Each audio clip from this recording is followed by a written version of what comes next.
আসসালামু আলাইকুম ওয়া রাহমাতুল্লাহি ওয়া বারাকাতুহু। বিসমিল্লাহ আলহামদুলিল্লাহ ওয়াসসালাতু ওয়াসসালামু আলা রাসূলিল্লাহ ওয়া বা'দ।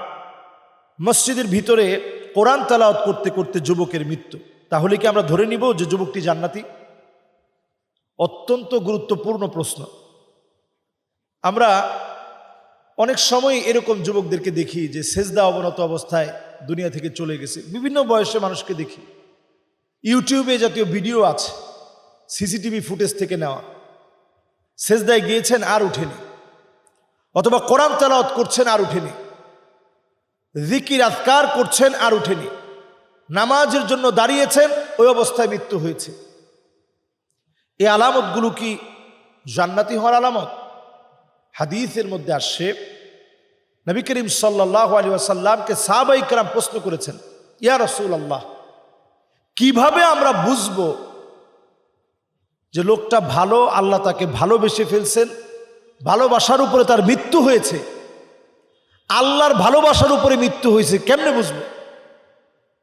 সঙ্গে সঙ্গে নবী করিম সাল্লাল্লাহু আলাইহি ওয়াসাল্লাম যখনই এই প্রশ্ন সাহাবায়ে কেরামের কাছ থেকে শুনলেন, নবীজি উত্তর দিলেন, আইয়ুওয়াফিকাহু বিআমালিন সালিহিন ক্বাবলা মাউতিহি।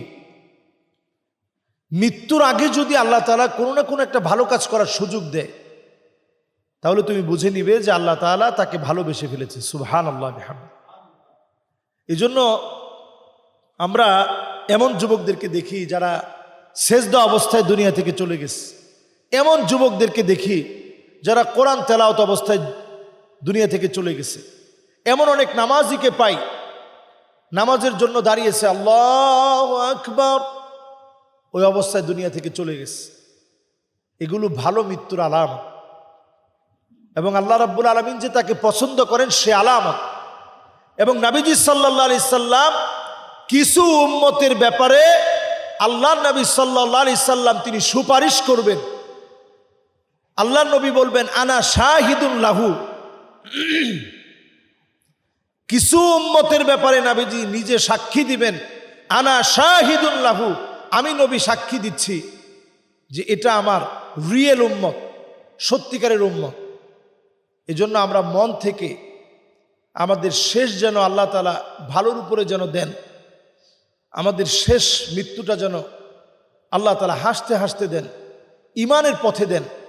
এই দোয়াটা সব সময় আমরা করব।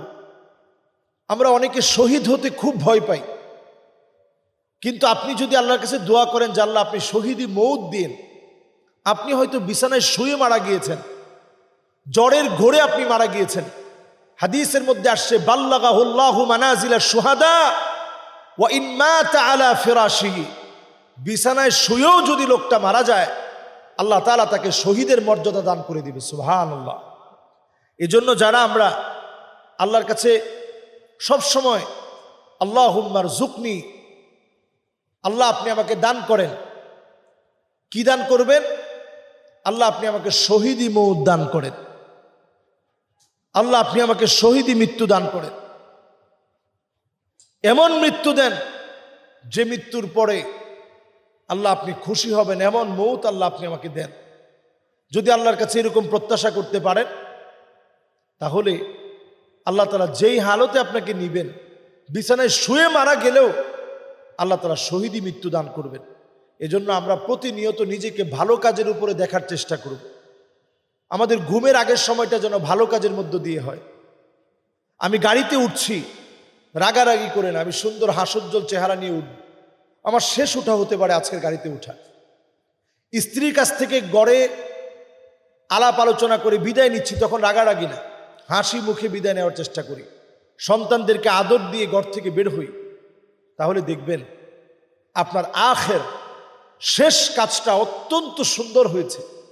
অফিস থেকে আপনি বের হচ্ছেন, বস হিসেবে আপনি সবার সাথে রাগারাগি না, হাসি মুখে সবার কাছ থেকে আপনি বিদায় নেন। দেখবেন আপনার শেষ অবস্থাটা আল্লাহ তাআলা আল্লাহর খুশির উপরে লিখে রেখেছে। যদি এমনটাই হয়, তাহলে এই লোকটা আল্লাহর ভালোবাসা নিয়ে দুনিয়ার সময়টা পার করেছে, দুনিয়া ত্যাগ করেছে। এটা হাদিস থেকে পাওয়া যায়। কাজেই আল্লাহ তাআলা আমাদেরকে ভালো কাজের উপরে রেখে, ভালো কাজের উপরে আল্লাহ তাআলা আমাদেরকে মৃত্যুবরণ করার তৌফিক দান করুন। আমিন। আসসালামু আলাইকুম ওয়া রাহমাতুল্লাহি ওয়া বারাকাতুহু।